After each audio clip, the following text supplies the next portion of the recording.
And before I get started, I want to say that the Walk for Life West Coast is my favorite pro-life thing. I clear my calendar every year to make sure that Lori and I are at the Walk for Life.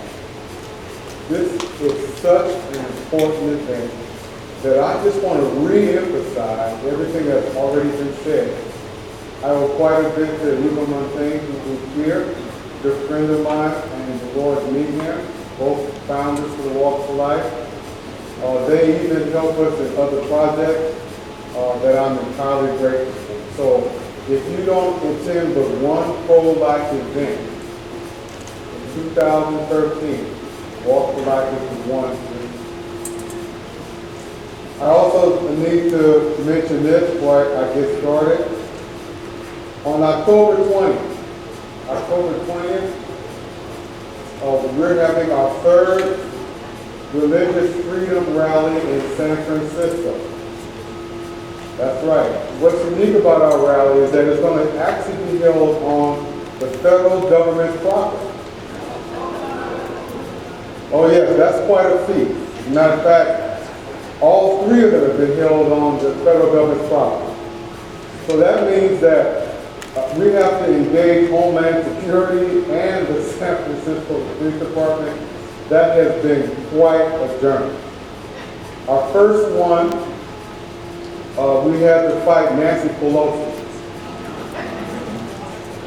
And at the last minute, God prevailed and we did not have to move our rally. Thank God. And so when you come on October 20th, it's a Saturday, it's at 1 o'clock, Saturday 1 o'clock. The flyers are at the table over there. I want you to know there is an awesome lineup of speakers that are going to be there.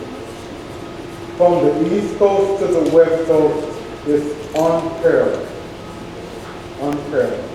And so I really want to encourage everyone to consider Saturday, October 20th at 1 o'clock.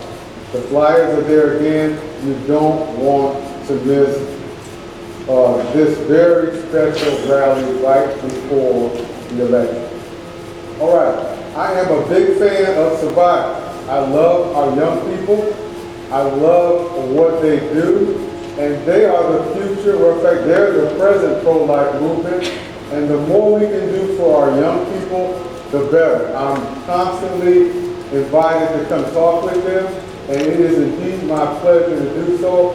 And so there's this blue flyer that I want to bring your attention to. So please be sure to check out the International Pro-Life Youth Conference of 2012. I remember I flew in from D.C. I cut a trip in D.C. short so I could be there last year.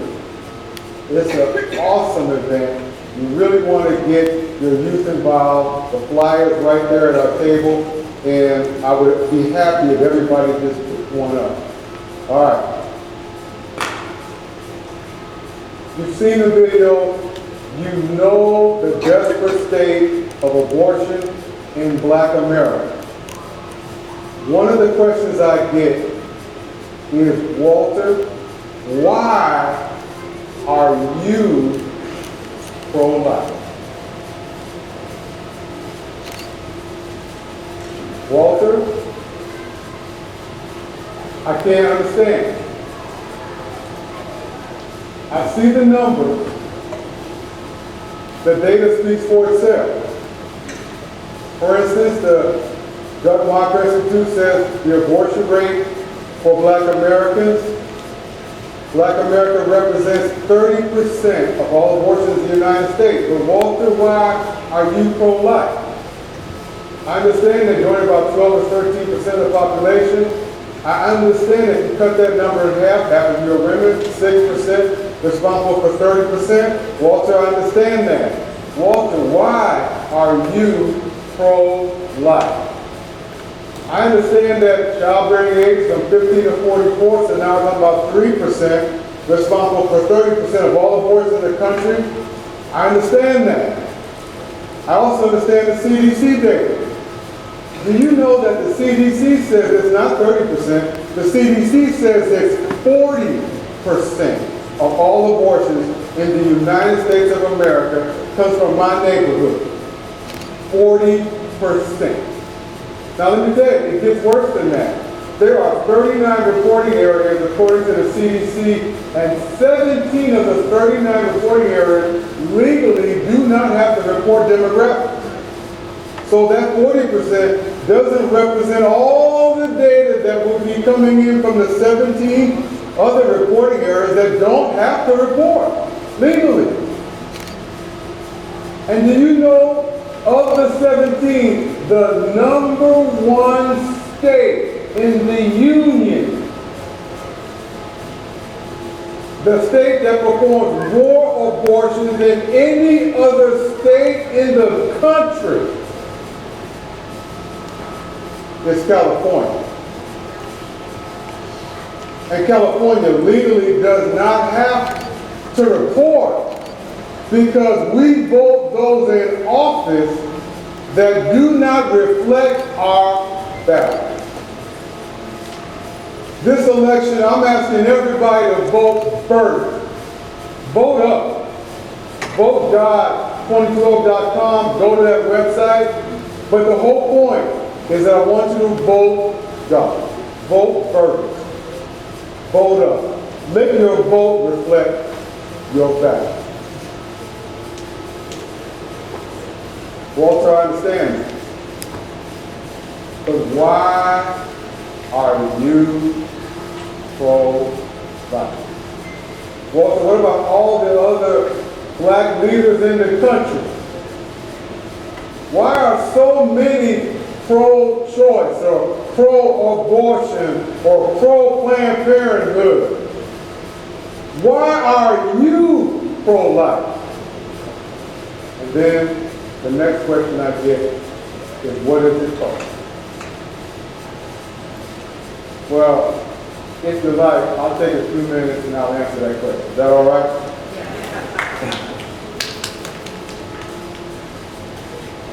Why am I pro-life? It started for me back in 1984. My firstborn son was born a little less than 6 months.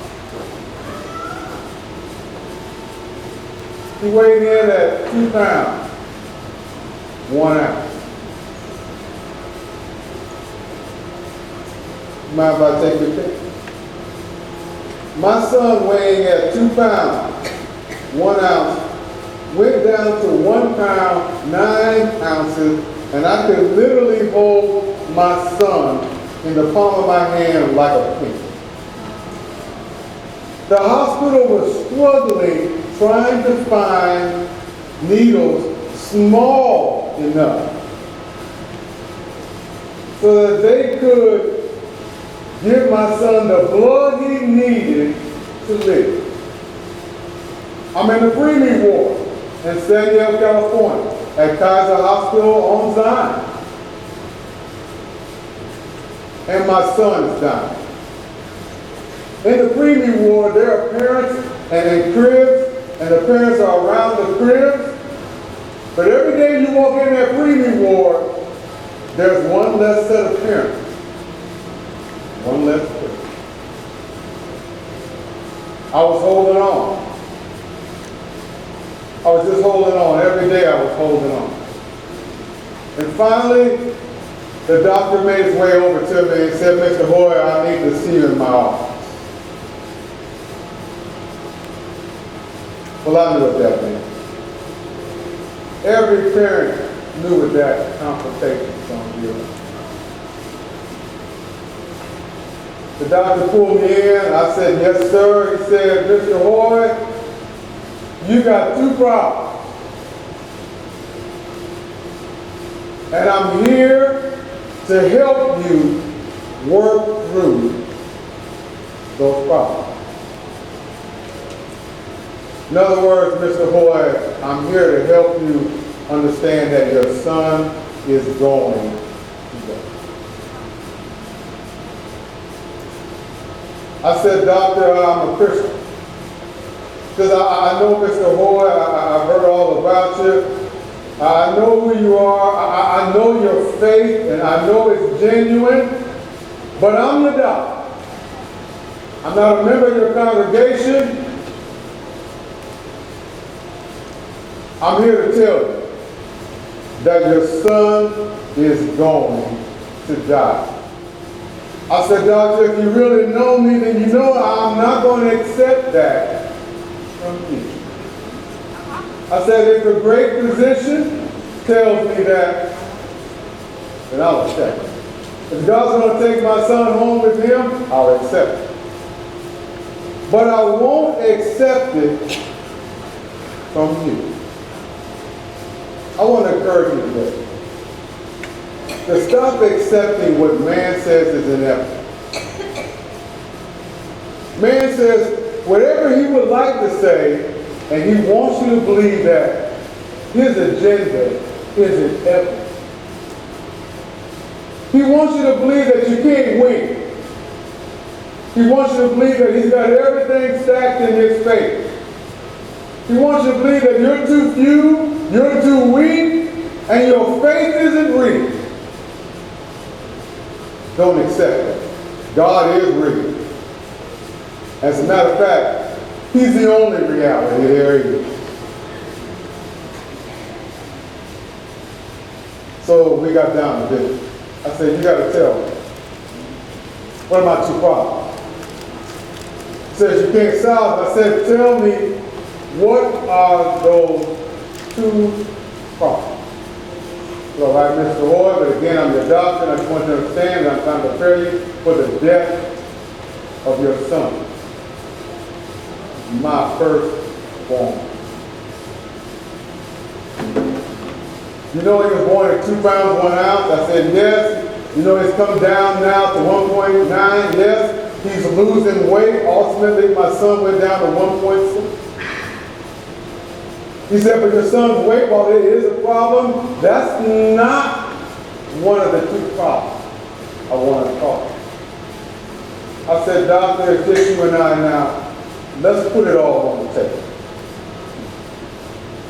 He said, fine. Here's the first problem. In 1984, in San Diego, at XIII Hospital, they could not guarantee me that the blood supply in the hospital was not HIV AIDS tainted. And they were going to stop giving my son the blood he needed to live. I said, oh, that's not a problem I can't solve. I can solve that problem right now. I said, Mr. Hoye, I understand you're a man of faith, you're a man of God. I said, yes, I am, but I can solve that problem right here and right now. I said, Mr. Hoye, what do you have in mind? I said, you know what? Myself and my father, we have the same blood type, and so does my son. And my father and I became my son's blood bank the rest of the week.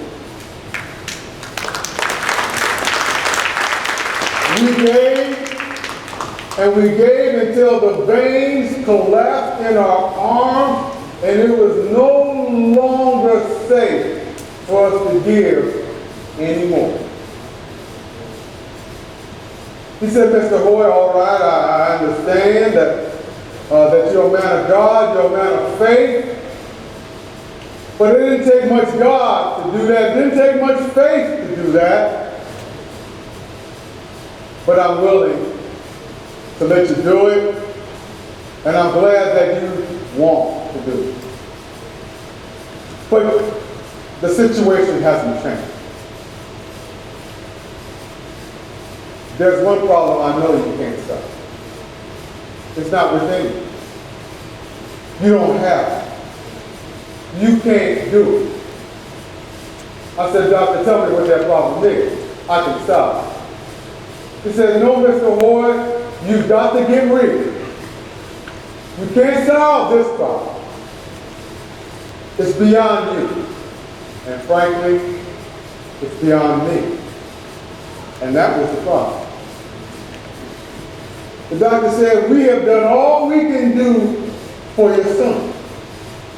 Medical science has nothing else to give. We've done it all, and I've got some papers here I want you to see. I want you to release us from all responsibility for the death of your son. We've done it all. They went through a list. And I can see they had done it all. He says, I don't know what else I can do. And so I'm having this conversation with Mr. Hoye, your son is going. We're just going to try to make him come. And the blood that you and your father will give will help. But it's not going to save his life. He's too small. There's nothing else we can do. So we're not going to attend to him anymore. I would suggest that you go home, but let us call him to make sure we have your number, so that we can contact you should the inevitable occur over. Well, I said, Doctor, I refuse to accept it. I said, I can solve that problem. I refuse to believe. Because my God said he can do anything. He said, Mr. Hoye, it's not about your God. I said, wait, it is about my God. That's his child. And I'm a child of God. It is all about me. He said, fine. He threw up his hands. I said, are you done? Is there anything else? He said, no. I said, I'll see you tomorrow. I went right home. And I got on my knees. And I prayed. I had done all I could do. I had the best insurance I could get. Medical science had done all they could. As a father, as my firstborn son, and I wanted my son to live. And I was running out of options. And so I was on my knees praying, asking God to save the life of my son. How many of you have prayed and prayed and prayed and prayed and God hadn't said a word? Anybody here ever experienced that? God hadn't said a word. Well, that night I didn't hear nothing from God. I prayed all night. I didn't hear nothing. The very next morning, as soon as they opened, I was there. I was tired. I hadn't slept. I walked into the preview ward. And I walked straight over to my son's crib. And I could see him breathing. I said, excuse me, can you just give me a few minutes? You know? I thought I was holding my son for the very last. I thought this was it. And I wanted to experience the life of my son to its fullest. I was his dad. I was his father. And I wanted him to go. I was his provider. I was his protector. And with the help of God, there was nothing I was going to leave on the table. I was going to give it all for my son. So now I'm holding. I'm holding it in the palm of my right hand again. And I'm thinking this is all the time I'm going to have. But while I'm holding it, my son's kind of moving. You know, I can see this little teeny chest going up and down. I can see him breathe. And then all of a sudden,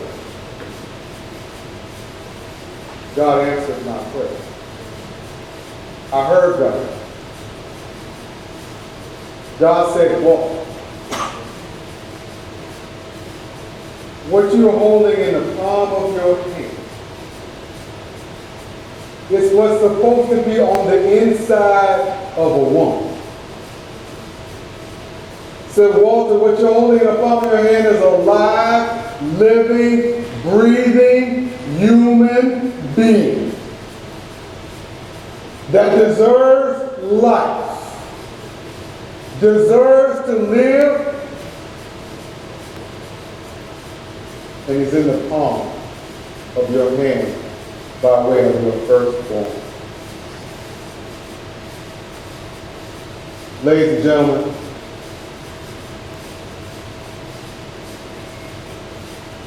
at that moment, at that very moment, it was clear to me, abundantly clear, what abortion is and what abortion does. What was supposed to be on the inside of the woman growing was in the palm of my hand fighting for life. At that moment, I couldn't doubt what side of the fence I was going to be. It was no longer an academic exercise. It didn't matter if I had any money. It didn't matter if I had a job. It didn't matter if my education was unfinished. It didn't matter whether I wanted to advance on my job. It didn't matter if I had a future or some opportunity waiting for me. This was a live, living, breathing human being in the palm of my hand by way of my firstborn son, and it was clear now. It was clear now what abortion is and what abortion. Ladies, I will never carry a child within me. So ladies, I can tell you what it felt like to have my son kicked in the palm of my. I can feel it now. It's an experience I will never forget. And that moved me from being ambivalent. I thought one way or the other now. But after that, I was solidly focused. And that changed my life forever. As you may know, there's a price to be paid in full.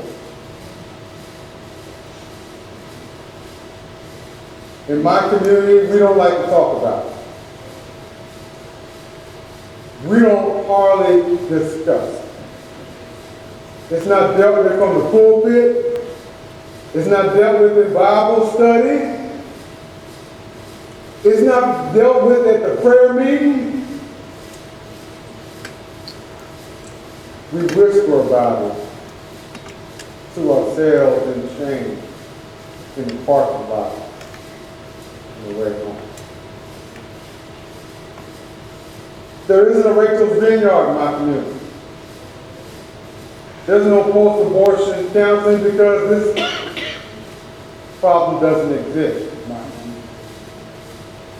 But I can tell you that despite our silence, the problem is going to be the death of black men. You saw the stats, but let me give you a real life example happening right now in New York City. Right now in New York City. I'm going to use 2010 data it's more current than the Guttmacher Institute, is more current than the CDC, very late. In New York City, for every 1,000 live births in my neighborhood, black babies born alive, there are over 1,400 black abortions. Let me say it again, for every 1,000 live births, over 1,400 black abortions.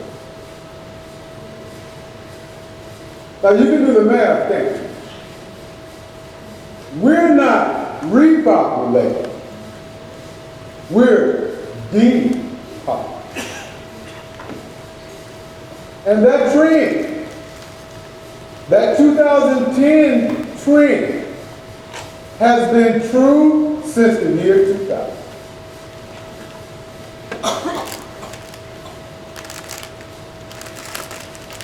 San Fran is headquartered. Very nice. Very well funded with your tax dollars. I'm here to tell you that it's going to cost everything to get this job done. Firstly, it's cost my wife everything. It's cost my freedom.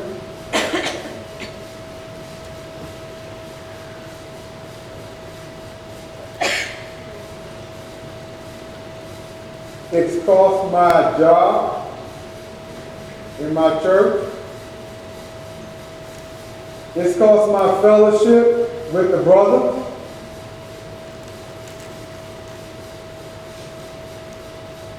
But what it hasn't done, God hasn't allowed it to cost money. There's a price to be paid to be pro-life. Now, right now, this country is going to have to make a decision. And so I'm begging you. I'm not preaching it. Presentation folks. I'm begging you.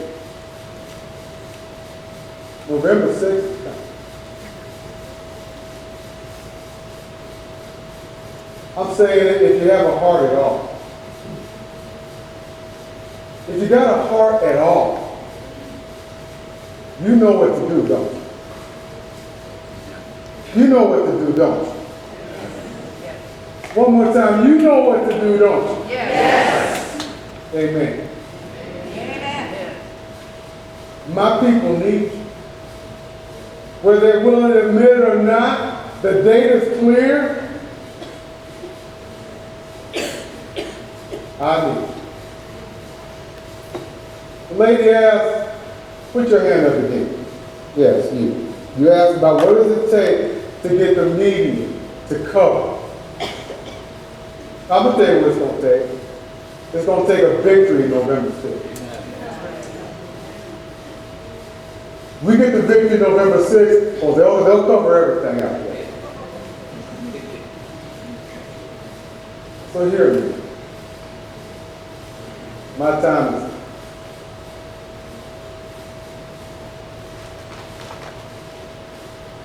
I love each and every one.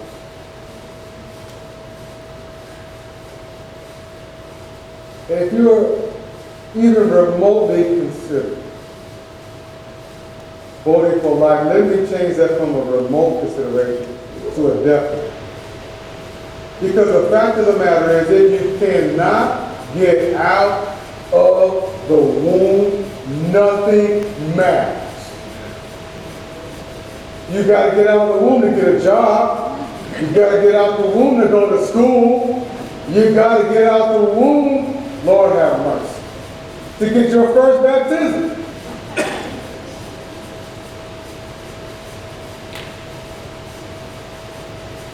Nothing else matters to me.